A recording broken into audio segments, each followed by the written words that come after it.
Venevisión, líder en opinión, por tu canal independiente, Venevisión. Muchísimas gracias por acompañarnos en Entrevista Venevisión. Ya estamos dispuestos a iniciar nuestra conversación con el invitado del día de hoy. Él es Irán Gaviria, presidente del partido Puente, Unión y Entendimiento. Gracias por estar con nosotros el día de hoy. El agradecimiento es mío. Muchas gracias a Venevisión, a ti, y buenas tardes a todos los venezolanos. Es muy interesante su presencia en el estudio porque hay muchísimos temas que analizar tanto del escenario nacional como internacional. En el nacional, la legitimación de los partidos es un tema que ha causado mucha controversia. Ha habido pronunciamientos de distintas organizaciones políticas quienes aseguran que están de acuerdo con el proceso que está previsto en la LOPRE, pero consideran algunas condiciones injustas. Ya lo decía Henry Falcón. En el caso de su organización política, es una de las tres pequeñas en comparación a los grandes polos del país, el Partido Socialista Unido de Venezuela y la MUD, que se encuentran legalizados. Yo quisiera que usted le explique a Venezuela por qué su organización política sí se encuentra legalizada y cuáles fueron las características que tuvo ese proceso de legalización y cómo avisora este proceso de legalización de las otras 59 organizaciones políticas que quedan pendientes. Así es. Puente es el Partido Unión y Entendimiento. Fue legalizado en fecha 23 de septiembre del año 2015 y su legalización fue publicada en la Gaceta Oficial del Consejo Nacional Electoral número 775.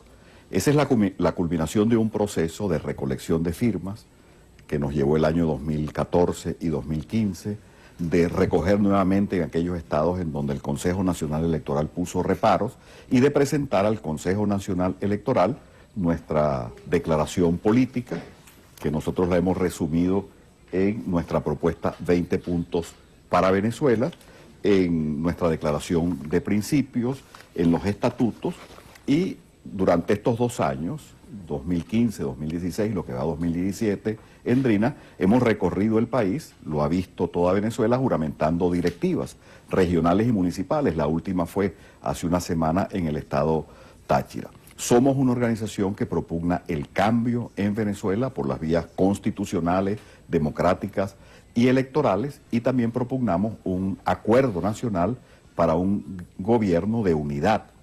Eso es Puente. Hoy, como tú lo has señalado, somos una de las 5 organizaciones políticas que está plenamente vigente en la normativa oficial ante el Consejo Nacional Electoral y ante el país, y vamos a participar en los procesos electorales. Este año, gobernadores, consejos legislativos y también alcaldes y consejos municipales, y en el año 2018 en las elecciones presidenciales. Se ha cuestionado mucho en un modelo político donde existe tanta polarización como es el caso de Venezuela acerca del futuro de esas organizaciones políticas pequeñas. ¿Cuáles son las expectativas que tiene usted con la organización Puente y qué le hace creer que esta organización pudiera tener vigencia y relevancia en estos procesos electorales que están a la espera de definiciones por cronograma? Uno de los sustentos del sistema democrático, aparte de el voto como mecanismo por antonomasia para la elección de los poderes públicos, es la existencia de partidos políticos, grandes, pequeños, que tengan propuestas frente al país. Por eso, vuelvo a tu primera pregunta, nos preocupa la situación del resto de las organizaciones políticas, que han sido llamadas a relegalizarse a través de condiciones, a nuestro juicio, sobrevenidas y en algún caso indebidas, y hacemos un llamado al Consejo Nacional Electoral para que flexibilice esas normas de forma tal que en estos 3 meses que nos separan al mes de mayo tengamos el mayor número de organizaciones políticas vigentes. Y la vigencia de Puente es su programa de gobierno. Nosotros creemos que hay necesidad de propugnar la unión, el entendimiento entre posiciones hasta ahora antagónicas. Nosotros pensamos que debe hacerse un alto a la confrontación. Ya bastante daño se le ha hecho al país, en algunos casos por acción de nosotros los dirigentes políticos, en otros casos por omisión de los ciudadanos, que ven con estoicismo una situación que a nuestro juicio es grave en Venezuela. Es tiempo de dejar de lado, lo hemos dicho en infinidad de ocasiones, la confrontación, es tiempo de la unión nacional, y Puente ha propuesto un conjunto de objetivos para un programa de reconstrucción nacional. En el medio de estas posiciones antagónicas que usted describe, tal vez la postura más complicada es pararse en el medio, porque resulta siendo flanco de ambos bandos.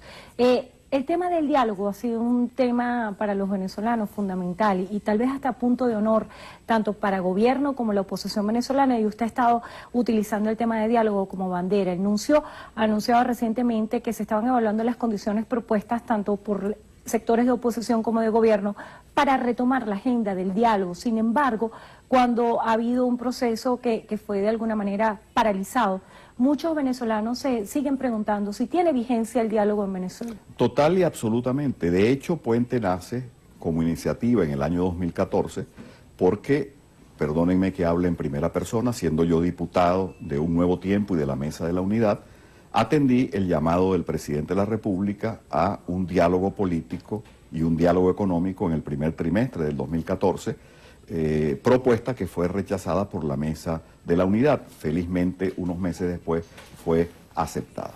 En el 2014, en el 2015, en el 2016 y este año, el diálogo es el camino para dirimir nuestras diferencias y Puente, lo acabamos de señalar en un manifiesto que hicimos a la Nación y que está en nuestra página web www.puentevenezuela.org, llamamos a retomar el camino, más que del diálogo, de un gran acuerdo nacional.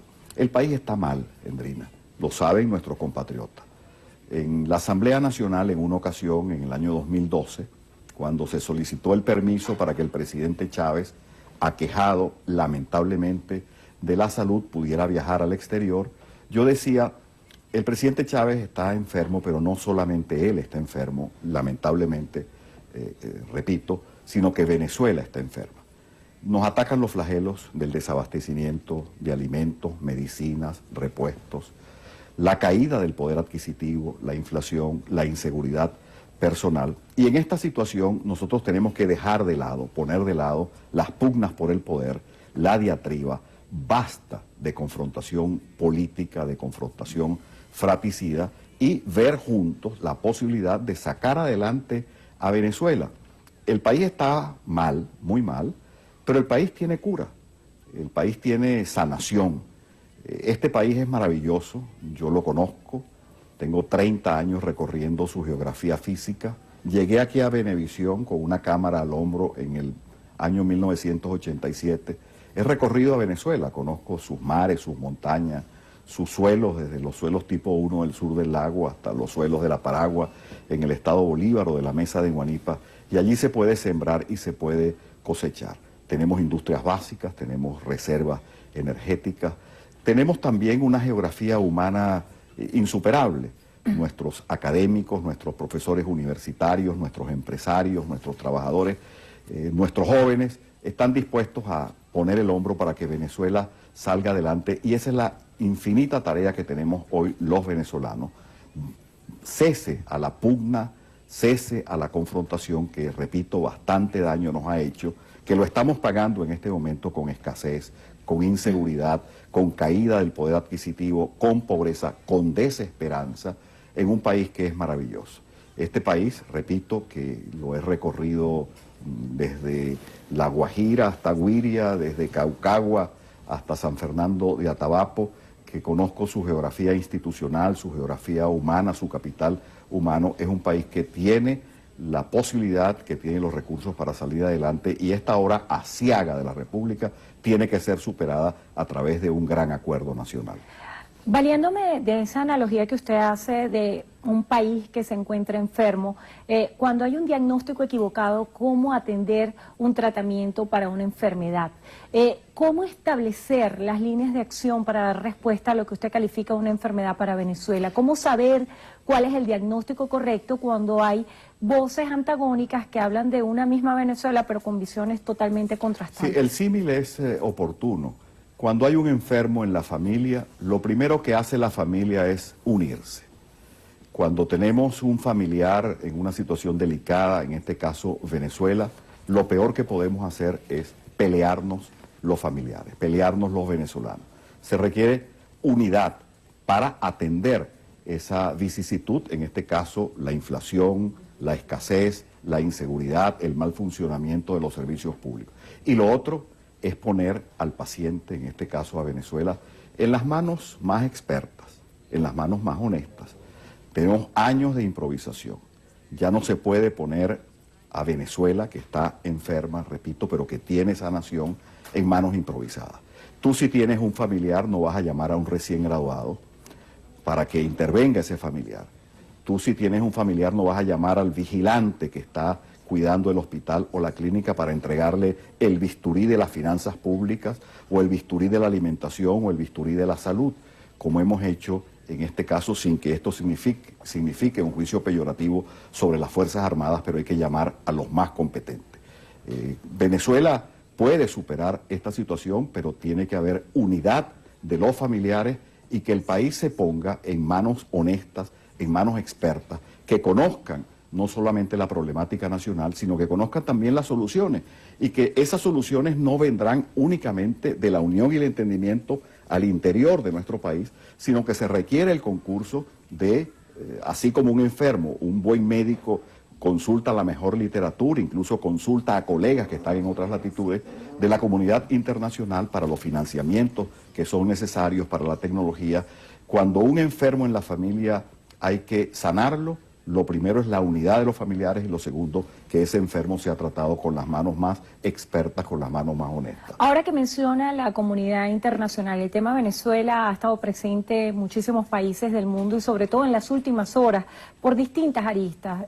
Precisamente el presidente de la Asamblea, Julio Borges, en un escenario internacional en Colombia, en el Parlamento de ese país, daba afirmaciones como: muere la democracia en Venezuela, Maduro no es garantía de paz para la región. ¿Cuál pudiera ser la lectura de esa voz del Parlamento en ese escenario internacional? Bueno, yo decía que uno de los pilares del sistema democrático son los partidos políticos.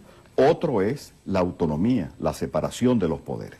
Hay una Asamblea Nacional que tiene la legitimidad de origen del voto popular.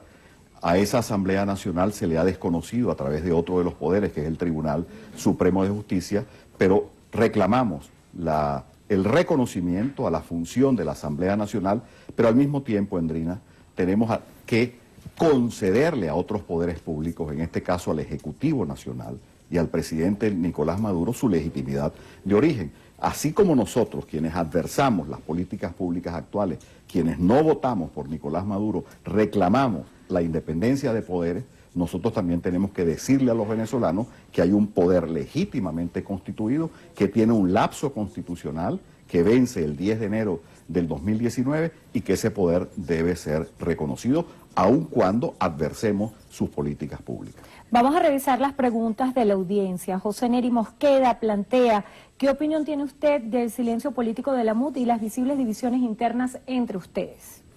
No ha habido tal silencio. Yo no puedo hablar en nombre de la Mesa de la Unidad, ni siquiera por referencia, porque Puente, si bien es un partido que es un partido para el cambio, un partido para la oposición, no forma parte formalmente de la Mesa de la Unidad. Nosotros propugnamos un cambio y Puente puede servir como ese mecanismo, no solo para quienes descontentos hoy quieren un país distinto.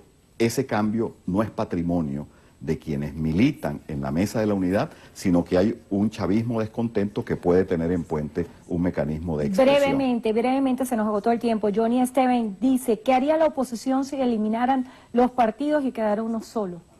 Hay que concurrir al proceso electoral. Yo le deseo a los partidos políticos que van a renovarse ahora, haciendo el llamado al Consejo Nacional Electoral de que no imponga condiciones indebidas y sobrevenidas, a que superen esta nueva etapa y que aquellos partidos, aquellas personalidades, aquellas individualidades que creen en el cambio por la vía democrática hacia un gobierno de unidad nacional, militen en la Mesa de la Unidad o en el chavismo descontento, tienen en Puente un mecanismo, una puerta abierta para expresarse electoralmente. Se nos agotó el tiempo. Agradecemos la presencia en el estudio de entrevista a Venevisión, Irán Gaviria, presidente del partido Puente. Gracias por estar con nosotros. Muchas gracias. Y gracias a ustedes también por habernos acompañado. Hacemos una breve pausa.